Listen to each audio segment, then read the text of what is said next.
दोस्तों, TV serial Anupama के आज के एपिसोड की शुरुआत में अनुपमा यहाँ पर राघव से वादा करती है कि वह उसकी लड़ाई में उसका पूरा साथ देगी और राघव कहता है कि वह पंखुड़ी को ढूंढ रहा है और उसे पूरा यकीन है कि पंखुड़ी जिंदा है। वह कसम खाता है कि वह पंखुड़ी की माँ और उसके भाई को नहीं छोड़ेगा। तो अनुपमा उसे भरोसा दिलाती है कि एक दिन उसकी बेगुनाही जो है वो जरूर साबित होगी। फिर वह राघव से उसके ससुराल वालों के बारे में पूछती है। जैसे ही राघव यहाँ पर पराग का नाम लेने ही वाला होता है कि तभी यहाँ पर अनुपमा को राही का फोन आ जाता है और बातचीत में ही अनुपमा रह जाती है। तभी वहाँ पर राघव जो है वो मन ही मन में पराग से बदला लेने की कसम खाता है और इसके बाद यहाँ पर अनुपमा को राही से पराग और ख्याति की वेडिंग एनिवर्सरी के बारे में पता चलती है और वह राही से कहती है कि पराग और ख्याति के रिश्ते को सही करने का ये एक अच्छा मौका है, इसीलिए इस मौके के लिए एक फंक्शन प्लान करना चाहिए। इसके बाद यहाँ पर अनुपमा राघव के आईडी कार्ड को देखती है और वह उसके सामान में राघव और पराग की पुरानी फोटो चेक करने ही वाली होती है, लेकिन तभी वहां पर राघव उसे रोक लेता है और राघव यहाँ पर अनुपमा को टोकता है और कहता है कि वह उसकी पर्सनल चीजों से दूर रहे। तो अनुपमा यहाँ पर सोच में पड़ जाती है कि क्या उसमें पराग की फोटो थी। फिर वह खुद को समझाती है कि आजकल उसे हर जगह ख्याति और पराग ही नजर आ रहे हैं। दूसरी तरफ यहाँ पर प्रेम और राही जो है वो प्रार्थना, बादशाह और राजा सब मिलकर यहाँ पर ख्याति और पराग की सालगिरह की तैयारियां कर रहे होते हैं और राही भी पूछते हुए नजर आती है कि क्या ईशानी को भी बुला सकते हैं, लेकिन परी कहती है कि ईशानी अभी ठीक हालत में नहीं है, वरना वह खुद उसे ले आती। इसी बीच यहाँ पर मोतीबा कहती है कि प्रेम और राही जो कर रहे हैं वह सब बेकार है, को ये सेलिब्रेशन पसंद नहीं आएगा। दूसरी तरफ यहाँ पर अनुपमा जो है वो कोठारी फैमिली के लिए मिठाई बना रही होती है और राघव उससे कहता है कि वह डिलीवरी कर देगा। अनुपमा यहाँ पर राघव को मिठाई कोठारी मेंशन ले जाने को कहने वाली ही होती है कि तभी जानकी काकी कहती है कि ये मिठाई जो है वो तोशु ले जाएगा। राघव फिर पूछता है कि क्या और कुछ करना है, तो अनुपमा कहती है कि केक पर नाम लिख दो। तो राघव यहाँ पर ख्याति के पति का नाम पूछता है, तब अनुपमा पराग नाम लेती है। तो राघव यहाँ पर चौंक जाता है और राघव खुद को समझाता है कि पराग की पत्नी का नाम तो गायत्री था, शायद ये कोई दूसरा पराग है। वह सोचता है कि उसे खुद को संभालना होगा और उसे अनुपमा को शिकायत का मौका नहीं देना चाहिए। इसी बीच यहाँ पर जानकी काकी कहती है कि राही जो है वो बिल्कुल अनुपमा की जैसी है, वह भी परिवार को जोड़ने वाली है। लेकिन यहाँ पर अनुपमा कहती है कि राही ने शादी के बाद बहुत कुछ सहा है। तभी यहाँ पर जानकी जो है वो राही पर हुए अटैक के बाद छेड़ देती है और ये सुनकर यहाँ पर राघव को उसके हमले की याद आती है और राघव फैसला करता है कि अब वह अनुपमा को सब कुछ सच सच बता देगा। तो राघव यहाँ पर अनुपमा को बताने की कोशिश करता है, लेकिन तभी यहाँ पर अनुपमा को फोन आ जाता है और राघव एक चिट्ठी लिखता है जिसमें वह सब कुछ कबूल करता है। राघव वह चिट्ठी अनुपमा को दे देता है और सोचता है कि अब जो सजा अनुपमा देगी वह उसे मंजूर होगी। दूसरी तरफ यहाँ पर प्रेम को इंस्पेक्टर का फोन आता है और उसे पता चलता है कि राही पर अटैक करने वाले का पता चल गया है।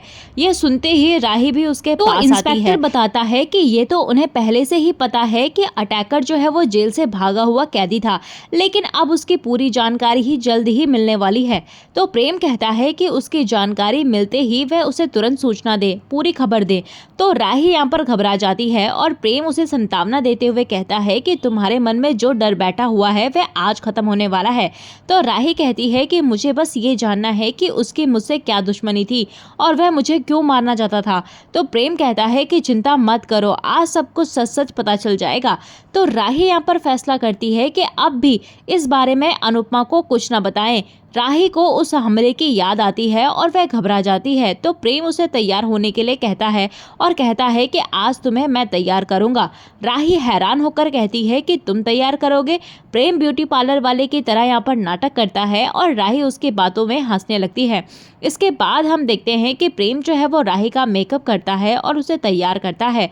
तो राही कहती है कि आज मैं इतनी खूबसूरत कैसे लग रही हूँ। इस पर प्रेम कहता है क्योंकि आज प्रेम ने तुम्हें बहुत प्रेम से तैयार किया है। काफी ज्यादा खुश होते हैं। दूसरी तरफ हमें गौतम को दिखाया जाता है, जहाँ पर गौतम जो है वो प्रार्थना के साथ बदतमीजी करते हुए नजर आता है और उस पर आरोप लगाता है कि वह अंश के लिए इतना ज्यादा सज धज कर तैयार हुई है। तो प्रार्थना गौतम को साफ कहती है कि अंश जो है वो पार्टी में नहीं आ रहा और वह सिर्फ एक दोस्त के समान है। तो गौतम कहता है कि तुम अपने पति को खुश करने के लिए कुछ नहीं करती हो, लेकिन प्रार्थना कहती है कि किसी भी लड़की को सम्मान देने वाले लोग ही पसंद आते हैं। तभी यहाँ पर गौतम उस पर हाथ उठाने लगता है, लेकिन प्रार्थना वहां से हट जाती है और गौतम को चोट लग जाती है।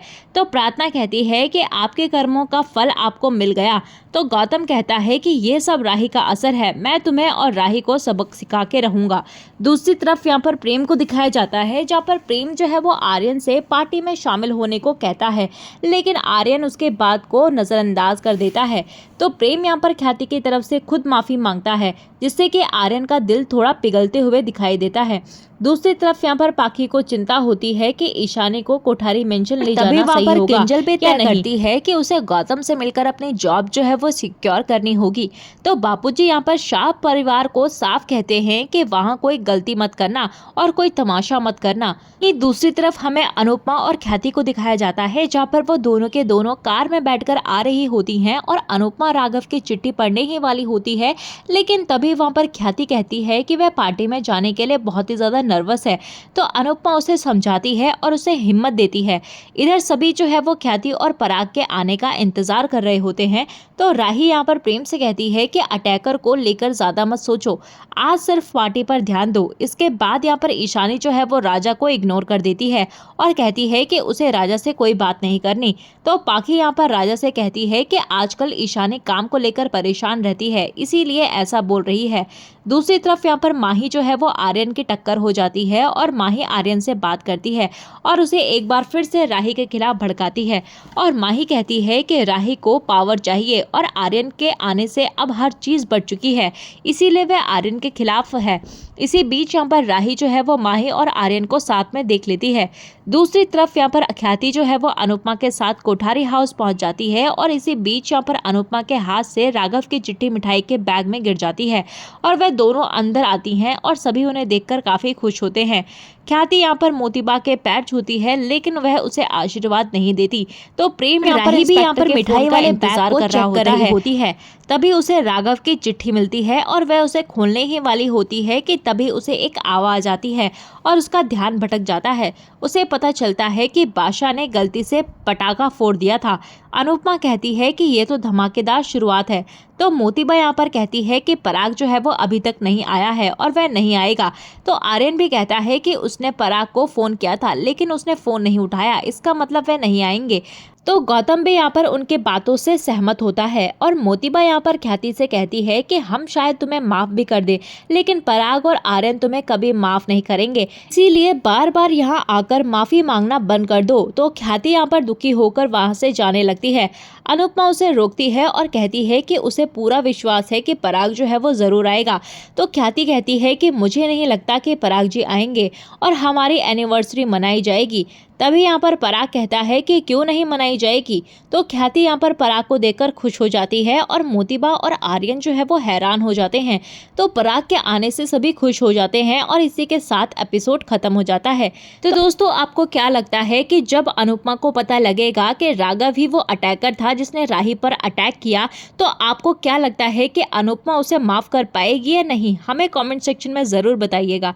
तो चलिए दोस्तों, मिलते हैं आपको नए एपिसोड में नए अपडेट के साथ। तब तक के लिए नमस्कार। वीडियो पसंद आई हो तो वीडियो को लाइक शेयर सब्सक्राइब जरूर कीजिएगा।